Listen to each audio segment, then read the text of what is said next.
Okay, hi everyone, welcome and thanks for being here on time. My name is Yandy Reynoso. I am one of the advisors at Education USA in Mexico City. Before we start with our presentation, you are welcome to send your questions to the user Q&A Marta Beltran if you are in Zoom. If you're watching us from Facebook, make sure to type them in the comments section and we will review them at the end of the presentation. We will suggest you to keep your microphones and your cameras off, but make sure to write us your comments and questions in the chat. Our topic for today's session will be understanding the different types of undergraduate degree options. Our guest, Kali from Kennesaw State University, she will talk about post-secondary undergraduate schools and the different degree options to study in the US. So let's get started. If we can go to the next slide, please. Before we start, I'll just briefly introduce Education USA. We are a US Department of State network of over 430 international student advising centers in more than 175 countries and territories. Our network promotes US higher education to students around the world by offering accurate, comprehensive, and current information about the different opportunities available for you to study at accredited institutions in the US. We are your official source on US higher education. Remember that all of our services and activities, such as workshops, webinars, personalized sessions, are free of charge. So if you're interested in learning a little bit more about our services and activities, we recommend you to get in contact with your closest Education USA Advising Center by visiting our official website. Next slide, please. So whether you plan to pursue a short-term or full degree program in the US, Education USA has the resources you need in your 5 steps to US study. So remember that you can learn more about these 5 steps at our official website, educationusa.state.gov. So Kali, thank you so much for being here, and the time is yours. Hi, everyone. Thank you so much for spending time with me. My name is Cali Rendon Sandoval, and I'm the bilingual international admissions recruiter from Kennesaw State University, which we'll talk about towards the end of the presentation. So what are we going to be learning today? Today, we will talk about post-secondary school options at the undergraduate level, types of degree and certificate programs, focus of undergraduate programs. So like what's a major, what's a minor, and a concentration. And after that, I will talk about the 2 types of pathways that some universities in the United States may offer. Finally, I will introduce you to Kennesaw State University, also known as KSU. So what post-secondary school options do we have in the United States? So first, we have community colleges and technical colleges. These institutions of higher learning generally require 2 years of coursework to earn a degree. These schools are open to generally everyone, although a high school diploma or the equivalent of a high school diploma called the General Education Development is usually required. It is possible for students to transfer to a 4-year school to get a bachelor's degree, whether they complete a 2-year degree at the community college or not. But it really just depends on the transfer admission requirements for the 4-year institutions, and that's something that we'll talk about as well.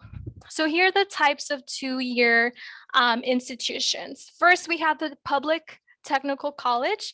One example would be Chattahoochee Technical College. It's a college located very close to KSU and one of the top institutions we get transfer students from. Technical colleges offer technical associate degrees, and vocational education can also be taught at technical colleges. We also have the public community colleges. So one example would be Georgia Highlands College. They offer 2-year associate degrees and transfer pathways, and that's something that we will be talking about in just a few minutes. Another example are the military junior colleges.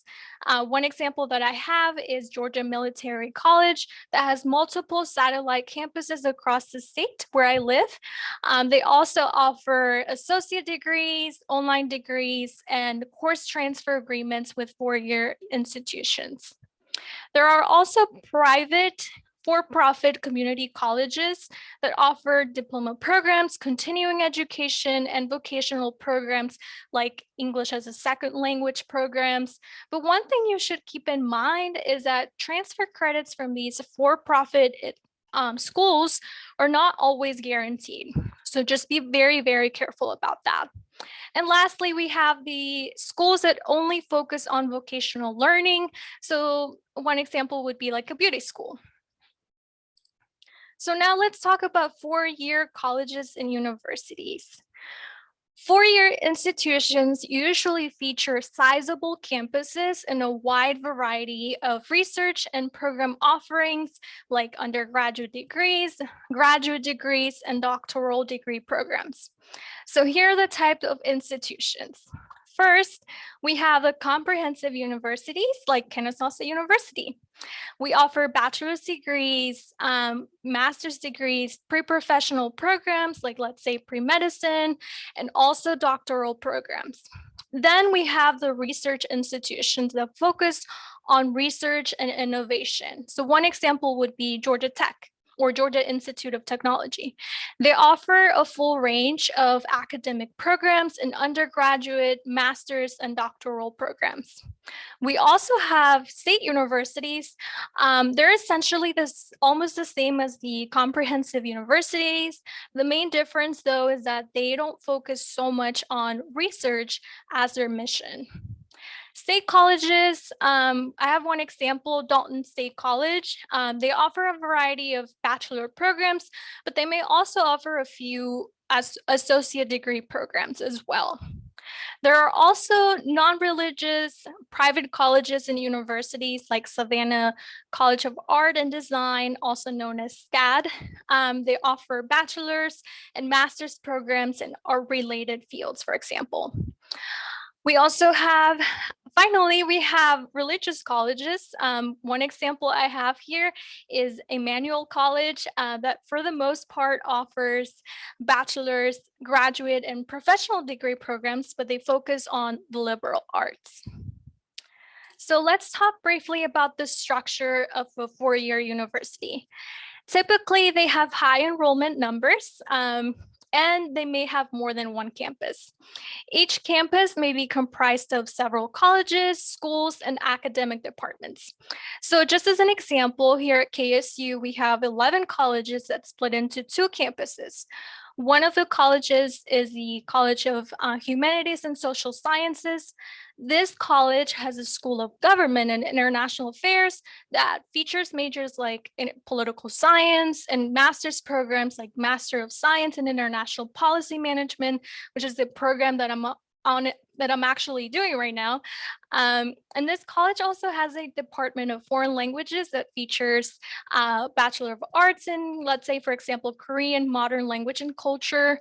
So essentially, colleges are the divisions of the university, and they focus on specific degree programs.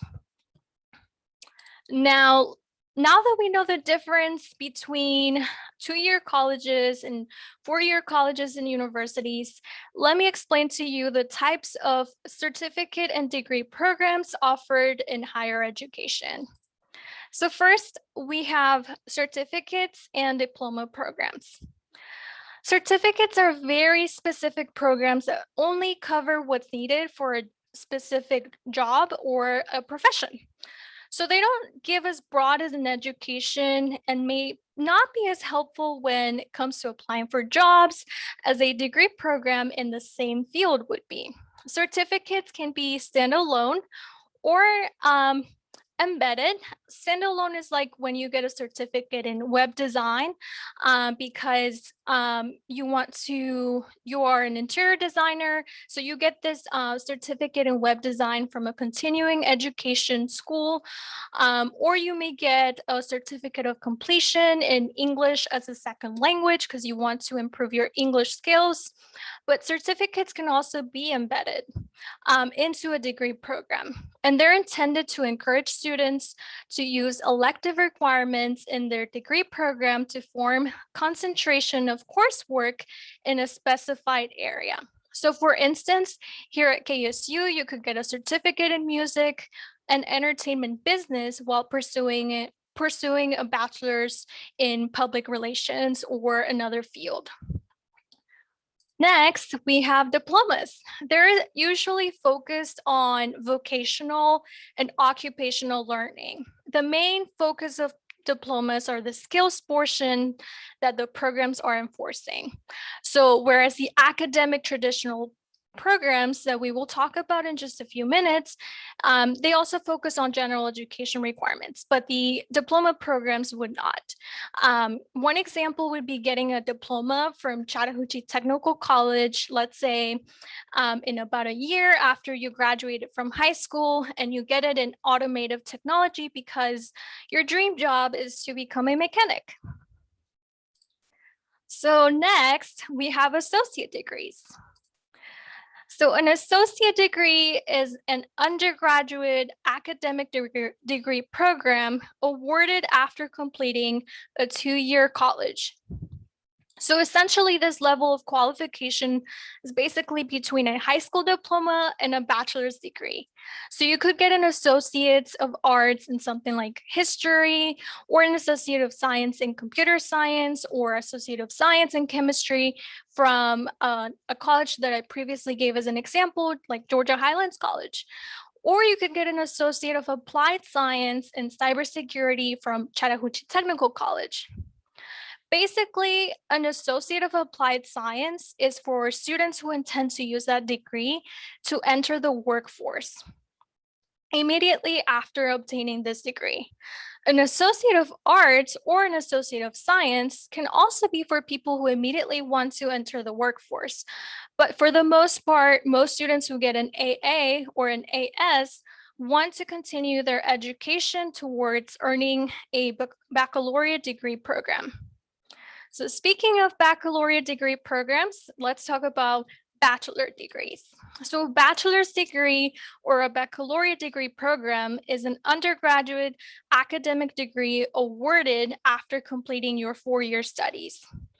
There are also different types of bachelor's degrees. The most common would be the Bachelor of Science, which can be in STEM, that stands for science, technology, engineering, and math, social sciences, and education.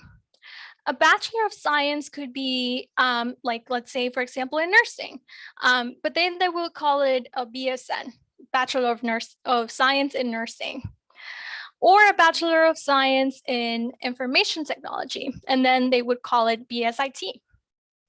But you could also get something like a Bachelor of Science in Mechanical Engineering, so it would just be called BS in Mechanical Engineering. The Bachelor of Arts can also be in STEM as well, but the curriculum might include less quantitative coursework, or it may be more flexible. So it may have like a foreign language requirement or component, or it may require a minor, and we'll discuss briefly what a minor is very soon. The Bachelor of Science is essentially a bridge program for students who complete an Associate of Applied Science at a 2-year technical college or community college, and that's something that we talked about. Many schools, like here at KSU, they allow students with an AAS, so with an Associate of Applied Science, to transfer courses into a BAS, a Bachelor of Applied Science. And they transfer those courses as a block rather than on a course-by-course basis. So you are awarded the Bachelor of Applied Science in, for example,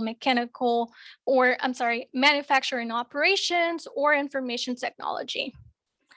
There are also some degree programs at four-year institutions, such as the Bachelor of Architecture, or also known as BARCH.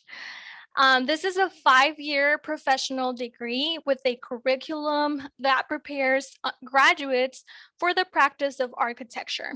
So in contrast, a Bachelor of Arts in Architecture or a Bachelor of Science in Architecture, they're generally pre-professional degree programs that prepare you for the advancement in a professional degree like a master's in architecture. So essentially, many students believe that a BARCH, a Bachelor of Architecture, architecture is a lot more useful, but it really just depends on your personal preference. Now, the Bachelor of Business Administration, or a BBA, that's the undergraduate 4-year degree that covers courses that prepare you for a career in business management. So it can be in something like marketing, finance, international business, economics, or accounting. Now that we know the differences between certificates and undergraduate degree types, let's discuss the focus of degree programs. So first, what is a major? So a major is the academic discipline to which you formally commit when you enroll in college or university. So in other words, a major is the primary focus of your degree. So it's the primary source of your education and training. So let's say you're already in college and people start asking you, what's your major? You could say, well, my major is in marketing. So when I graduate, I will be getting a Bachelor of Business Administration degree in marketing. Or let's say you're majoring in dance. So you will obtain a Bachelor of Arts in dance in about 4 years. Some people may also ask you, have you selected a minor? So let's discuss what a minor is. So a minor is the secondary focus of your degree. The main difference is that the number of classes that you take for your minor are a lot lower than the number of classes that you take for your major. So a minor could elevate the degree program that you're obtaining or increase exposure in a concentration, or it could be something that you want to do for fun. Some degree programs in some schools may require you to select a minor, but at other institutions, you could select a certificate instead. And that's something that we already talked about. But generally, minors are a personal decision. So you decide what you want to do. They could be game changers in the grand scheme of a student's education. Like, let's say you major in biology with a minor in applied statistics and analytics. This is something that really does elevate your skill set and likely makes you stand out from other job applicants. So it's like a job getter. If you're majoring in finance and let's say you want to minor in something like dance, it's likely because dancing is something that you're passionate about, that you want to do for fun. Or maybe you really like art history and you like learning about it. So you could minor in something like that as well. So it really just depends on your goals and aspirations. So what about concentrations and tracks? A concentration or a track is the focus within the major. Some undergraduate programs may or may not require you to choose a concentration. You may ask, well, what's the difference between a concentration and a track? Essentially, they could be viewed as analogies. They're essentially the same thing. Concentrations and tracks also look like something extra that's added to the degree program that you're obtaining, but they actually shape the degree. So for instance, here at KSU, we offer various tracks for biology because it's a very broad degree program. Some students who want to work in a lab, they may want to go for a track in cell, molecular, and developmental biology. But other students who want to become doctors of medicine, they're advised to choose a pre-professional track, so in pre-medicine, to prepare themselves for medical school. So maybe you're majoring in sociology and you want to work for the government agency like the FBI. You could also minor in criminology and you could add that to your resume. So now let's explore what types of pathways some universities may offer. So a transfer pathway is the first one that we have here. A transfer pathway is the movement of students and transfer credits from one institution to another institution of higher learning.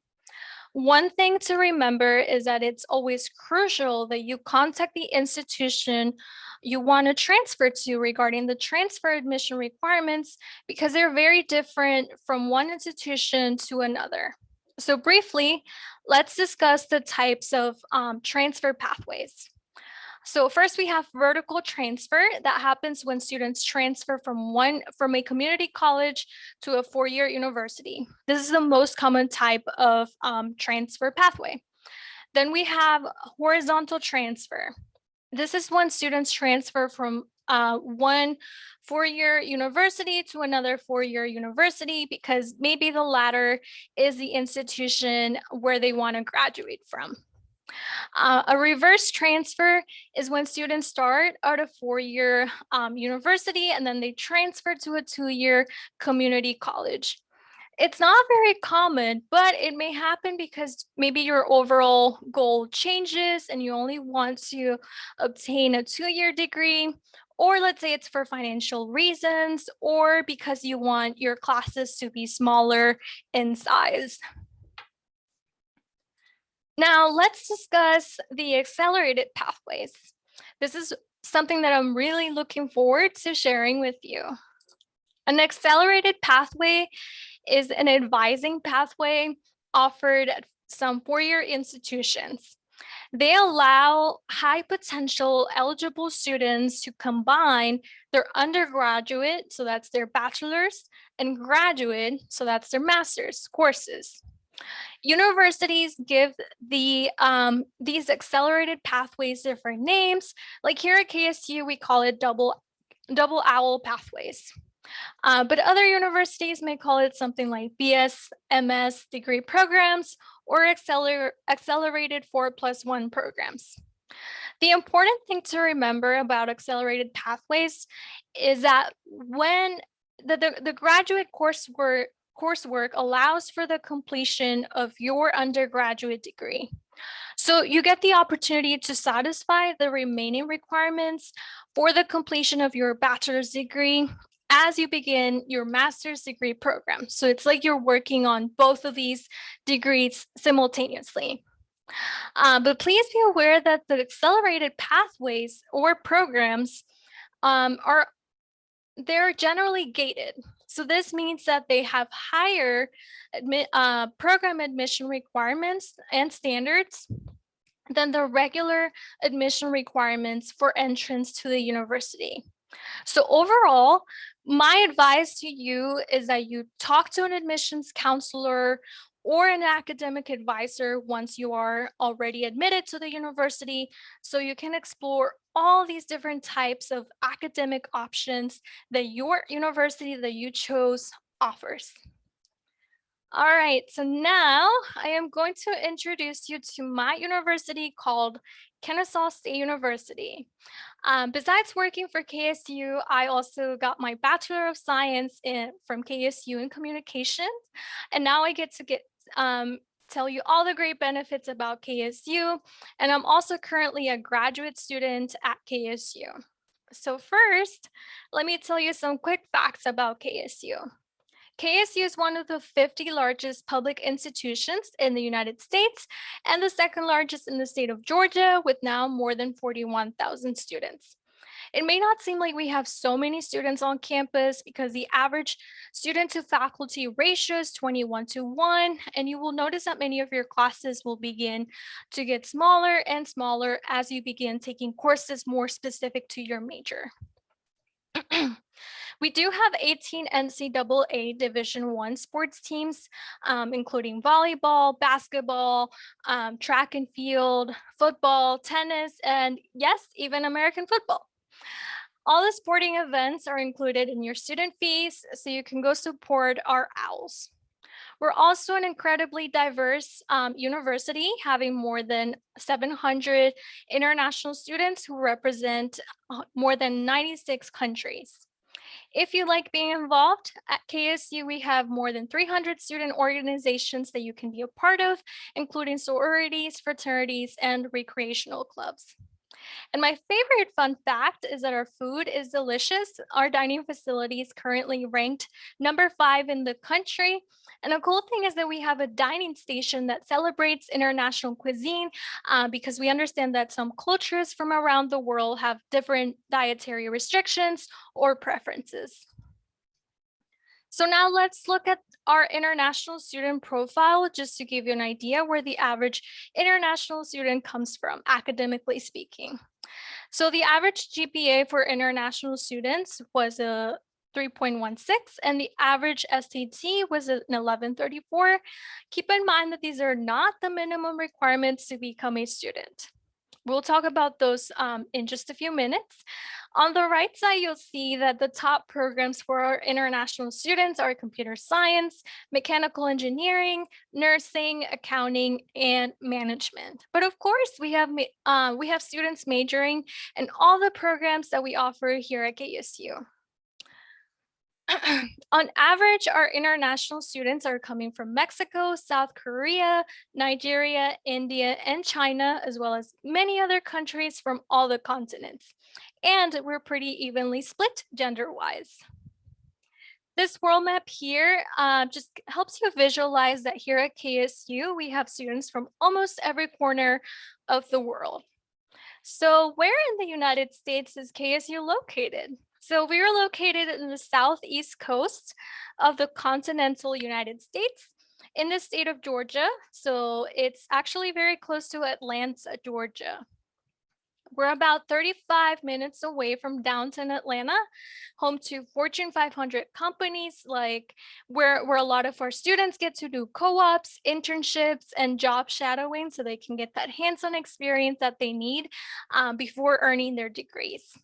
We're also about 45 minutes away from Hartsfield-Jackson International Airport. And a fun fact is that this is the world's busiest and biggest airport. Atlanta was also the host city during the 1996 Summer Olympics, and many students enjoy going to the Centennial Olympic Park or the Georgia Aquarium to spend time with friends and just like have fun. Regularly, we have sporting events and concert events where you can go to. We have them all year long at the baseball field called Truist Park Stadium or the Mercedes-Benz Stadium. So as you can see, our location allows our students to go out, have fun, and use their major to their advantage. So how do you become a student at KSU? If you're going to be a first-year student, we will need your undergraduate application, which you will easily find when you visit our website. It will be admissions.kennesaw.edu, and you can click this purple button to begin the application. You also need to submit your official transcripts that show your high school or preparatory school level grades. You also need to have your high school credentials evaluated so we can understand the equivalence of your education and grade point average in US standards. So for KSU, we require you to request a document by document evaluation from either the National Association of Credential Evaluation Services, also known as NACES, or from the Association of International Credential Evaluators, also known as ACE. Additionally, we will also need your official test scores from either the SAT or the ACT. The SAT stands for Scholastic Aptitude Test, and the ACT stands for American College Test. Keep in mind that if you're outside of the United States, you should make sure that a testing center exists in your home country. Lastly, if you're a citizen of a country where English is not the official language, you will need to demonstrate proof of English proficiency by meeting the minimum test scores for either TOEFL or IELTS. We take either or. But you can also satisfy the English proficiency requirement if you meet the minimum scores for the SAT evidence-based reading and writing or the ACT English or ACT reading section. So let's go to the next slide so you can see what the minimum test requirements are for the SAT and the ACT. So now that we have covered what you need to complete the application process as a freshman applicant, let's talk about your admission requirements. You must have a 2.6 academic GPA. And again, the official evaluation from NACES or ACE should indicate what your high school GPA is in US standards. You also need to meet KSU's minimum SAT or ACT test scores. So for the SAT, we will need a 500 for the evidence-based reading and writing section and a 490 for the math section. For the ACT, we will need an 18 for the English or an 18 for the reading, as well as an 18 for the math. If you're planning on getting an F1 student visa to study at KSU, please be aware that we offer a merit-based out-of-state tuition waiver for eligible F1 students. To be eligible to apply for this financial aid opportunity, you would need to be accepted to KSU and have a current F1 visa status. Recipients who receive this waiver will get their out-of-state tuition reduced to in-state tuition, and that's a huge difference. So for more information about eligibility and the application process for this waiver, you can always go to admissions.kennesaw.edu, and then under resources, you'll be able to find the information. So I also want to share that here at KSU, we have an International Student and Scholar Services Office, also known as ISSSO. They provide immigration advisement sessions before you become a student and also during your time as a student here at KSU. They can help you with general visa questions, mandatory health insurance questions, any travel signatures that you may need, I-20 updates, and just like anything associated with your journey as an F1 student. KSU also has an inclusive and welcoming center for KSU's domestic and international current students. It provides student leadership and cultural competence through workshops, discussions, monthly programming, and very, very fun events that happen all year long.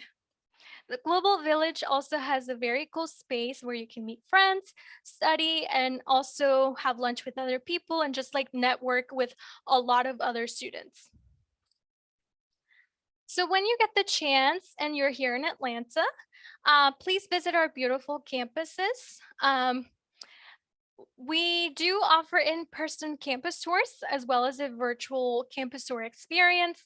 So if you, oops. If you would like to do the virtual tour experience, you can go to experience.kennesaw.edu/virtual tour. And the virtual tour experience is very interactive, and I think we did an amazing job capturing our two beautiful campuses. All right, so now here's an example of one of our current students. She will soon graduate with a Bachelor of Science in Computer Science. That's her major. So let's hear from her. Hola, my name is Lily, and my major is Computer Science here at Kennesaw State University. I'm from Mexico, and I love studying at this high-quality university in the United States because of its research-driven focus, and I invite you to find your wings here at KSU. Adios! All right, so You had to hear from Lily already. Finally, don't forget to contact me. You're welcome to email me, call me, book a one-on-one meeting with me via Zoom. I also invite you to our virtual international information session, which will be held on September the 20th at 4 p.m. Eastern time. So you can go to visit.kennesaw.edu/special events to sign up for our event where you can learn a lot more information about KSU. And you can also book a meeting with me on Calendly. So you can go to calendly.com/Cali Rendon. All right, so that is it for me. So now I will open up the floor and for any questions that you may have for us. Thank you very much, Kelly, for this valuable information. And we do have many questions, actually, regarding the differences between many terms and what you have already explained, but maybe it is a good chance to emphasize on that for the audience today. The first question is the difference between undergraduate and graduate students. Yeah, so that's a great question. Undergraduate students are students who are completing their or are in progress to complete their bachelor's degrees. So in Mexico, it would be like a licenciatura because it's grado. So that would be the level. So graduate school is postgraduate. So that this is like postgrado. So it would be like when you get your master's degree. So essentially, when I was like explaining to you guys the accelerated pathway, this is an opportunity for students to get their bachelor's degree and their master's degree in about 5 years or so, because that saves them time and also ultimately money on tuition. So Perfect. Hopefully that answers your question.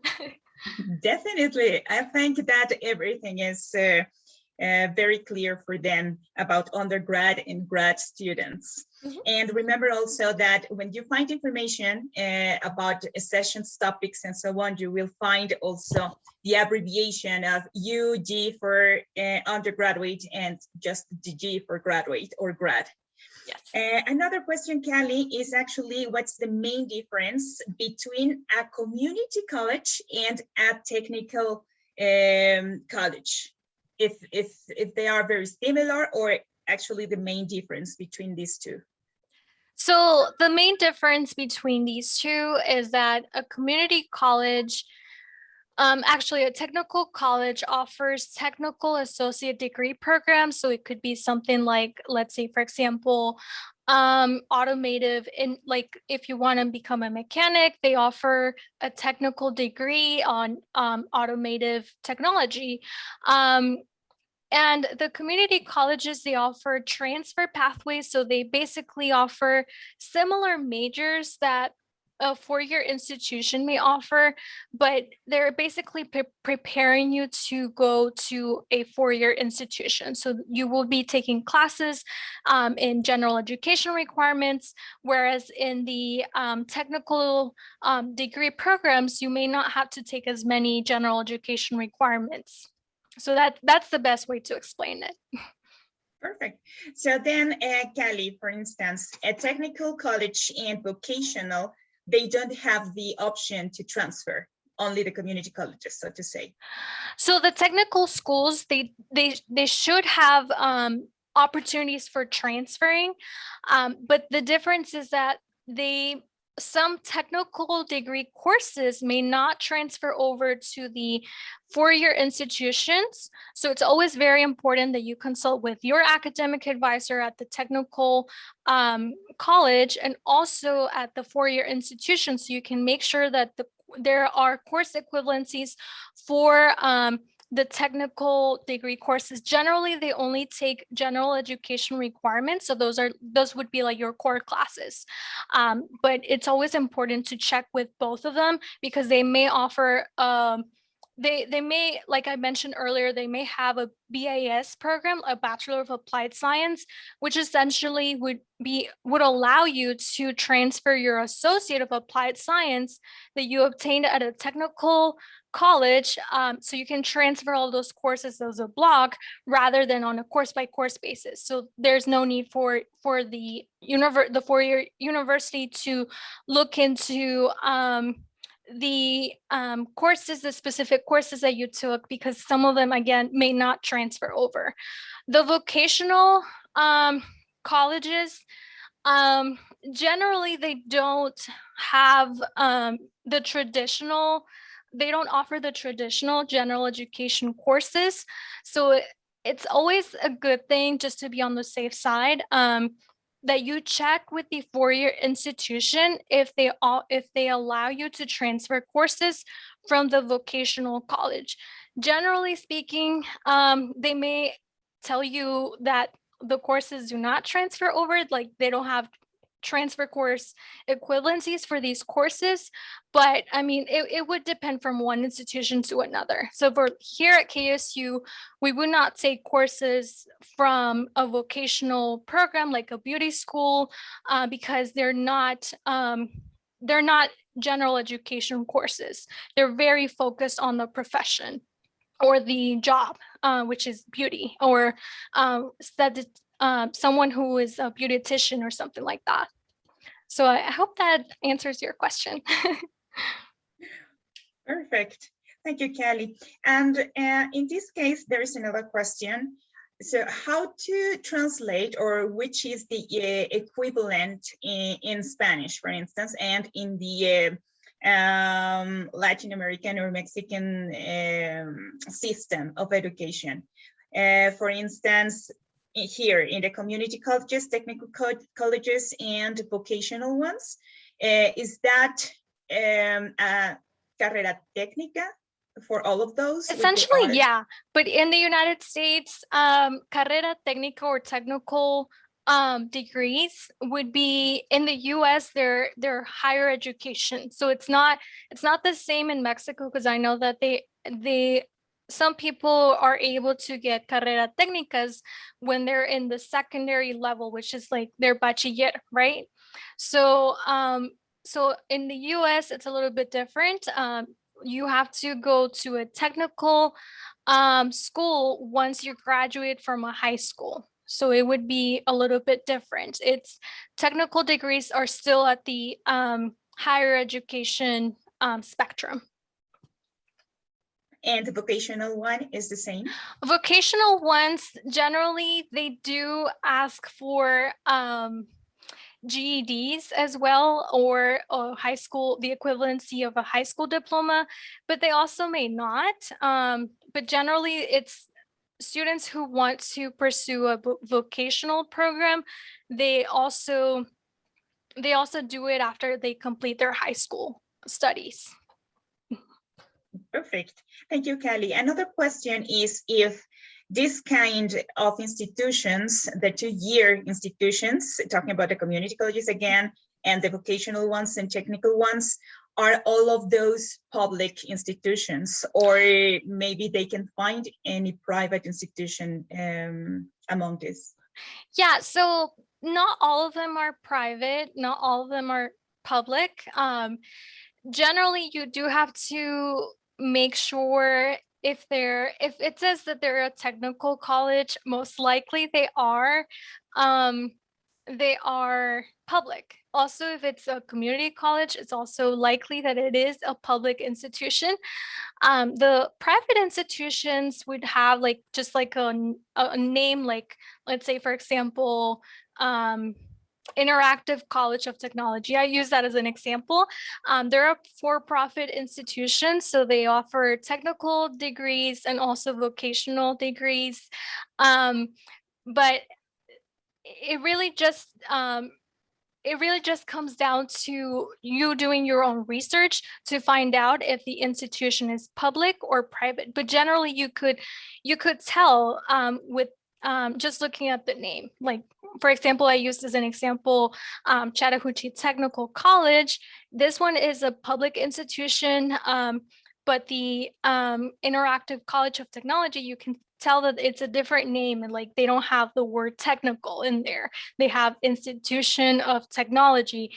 Generally, that gives it away that it is a private institution or a for-profit institution rather than a public school. But this is something that's generally you do have to make sure with the school that you're going to be applying to. My specialization is on four-year institutions, but it's always nice for you to like do your own research and find out about the two-year institutions of higher learning. Perfect. Okay, another question, and we continue between the differences between terms. They are asking what's the difference between a Bachelor's of Science and Bachelor's of Arts, BS and BA. Yeah, so I went over that a little bit. So the Bachelor of Science is the most common bachelor's degree. It can be in STEM, it can be in education. It really just depends on how the institution labels it. But generally it is in STEM, education, also social sciences and humanities, also like science and mathematics fields, and also health sciences are generally bachelors of science. The Bachelor of Arts are generally for things that are more like liberal arts related. So it would be like dance and art history, English, also like international affairs, also geography, because generally the Bachelor of Arts, they don't have a lot of quantitative coursework. So they may not ask you for a lot of math, let's say, for example. So they may not ask you to take calculus, whereas the Bachelor of Science, they may ask you to take more quantitative related courses. Perfect. I think that's the best way to explain it. Yeah, definitely, Kelly. And another question is about the minors. The question is, are minors optional, meaning I can decide not to take a minor? Yeah, so generally schools don't require you to take a minor, to have a minor as part of your degree program. Generally they're optional, and they really just depend, it really just depends on what you want to do. Like you could get a certificate rather than a minor, and that helps you fulfill the elective coursework that you will need to complete for your degree program. So it generally, the school gives you the option to choose between earning a minor or a certificate, or just for fulfilling the elective coursework without doing either or. But generally we do encourage students to get a minor, just because it looks really good on your resume. Perfect. Well, it's a good recommendation for the audience, of course, if they are pursuing. It's a recommendation. Yeah. Yeah, their status over there. Perfect. Thank you for the recommendation, Yeah, Kelly. of course. Another question, the general question before going to the questions regarding the university itself is actually if what's liberal arts? Well, that's a good question. Liberal arts are generally what you would consider like dance and like art history, also English education. And that's generally what we would consider liberal arts. So that a lot of colleges, you would see that they label themselves as liberal arts colleges, and that's because they offer a lot of like sociology courses, psychology courses, so sociology programs and psychology programs rather than like STEM programs. So generally speaking, Like, for example, our campus here at KSU, we have the liberal arts campus, which has majors in humanities and social sciences. We also have education, and we also have the College of the Arts, whereas we also have a STEM campus that has majors in like architecture. We also have engineering, and then we also have computer science, information technology, software engineering. So it's more STEM related. So liberal arts would be more like, that doesn't focus too much on like quantitative coursework once again. Perfect. Yeah. Okay, now one question that we got from Facebook Live is, if you were having a campus in Orlando, but you have shown that you are in Atlanta, Georgia, so no campus over there, right? And no, we only have campuses in Atlanta and the Atlanta metro area. We just have two. We have Kennesaw, which is our liberal arts campus. And then we also have our Marietta campus, which is our STEM campus. Mm-hmm. Perfect. Another question regarding KSU is if you were test optional right now. What was the question?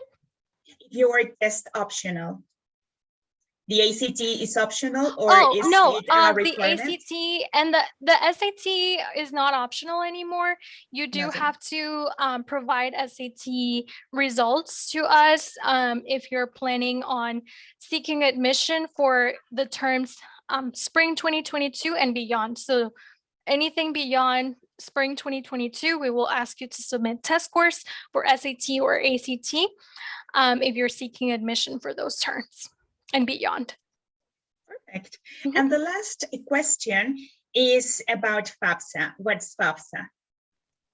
Great question. So I didn't mention FAFSA initially because FAFSA is generally the application, is actually the application that students complete for financial aid purposes. So if this is the application for any type of financial aid awarded by the federal government, the state government, and also like if your university has certain scholarships, they may require you to complete your FAFSA. So FAFSA stands for Financial Aid Application. What does it stand for? Federal Student Aid Application. I think it stands for, let me actually research it because I don't want to give you the wrong information for that. Thank you so much, Kali. Yes, and I can add on that also within Education USA sessions, we're having informative sessions, and we're talking more about that. So all of you from the audience that have dual citizenship, meaning in this case, Mexican and US citizenship, you are able to apply for this kind of financial aid. Not just if you were Mexican, you cannot apply for these federal government opportunities from the US, but of course, if you have the US citizenship. And just the last one before Kelly tell us about, well, what is this standing for? Application fee. The application fee is this fee that you need to pay when you are applying, when you are sending your application to a US institution. So if you are sending an application to several ones, you will need to pay a fee per institution, per US institution, and they are going to set the fee. It will be different between these institutions. So it's what you need to pay when you apply. And all of those are the questions. Thank you very much for sending your questions through the chat. Thank you. And I just, I think my camera was not working very properly. So I have the actual definition for the FAFSA. It stands for Free Application for Federal Student Aid. I just couldn't remember off the top of my head, but yes, it is something that would be for students who have dual citizenship or they're US citizens, but also students who have a permanent residency status or they have an approved asylum, they can also apply for the free application for federal student aid. And again, some colleges require you to apply for the FAFSA or submit the FAFSA because it's the application for federal aid for any type of scholarship at the university. Perfect. Thank you very much, Callie, for Thank you. all this information. Thank you. Thank you, Marta, for the questions. Well, thank you so much, everyone, for participating today, for being active, asking questions, and sending your comments through the chat. And thank you so much, Callie, for taking the time to meet with us and sharing your knowledge about Kennesaw State University and the different opportunities that our students have to study an undergraduate degree in the US. Is there anything else you want to add before we let them go? No, I think it's just, I really hope that students are able, if they want to, they can connect with me to ask any more questions that they may have about the university or about like what they want to study. So feel free to reach out to me, and I really hope that you find your wings here at KSU. So thank you so much for spending time with me. Thank you, Callie. Yeah, make sure to contact her. We shared her Calendly information on the chat. If you want to learn more about KSU, make sure to visit their website as well. And make sure to contact us if you have any other questions. Thank you so much, everyone, for participating today, and see you soon. Bye. Bye, everyone. Thank you. Thank you, Callie.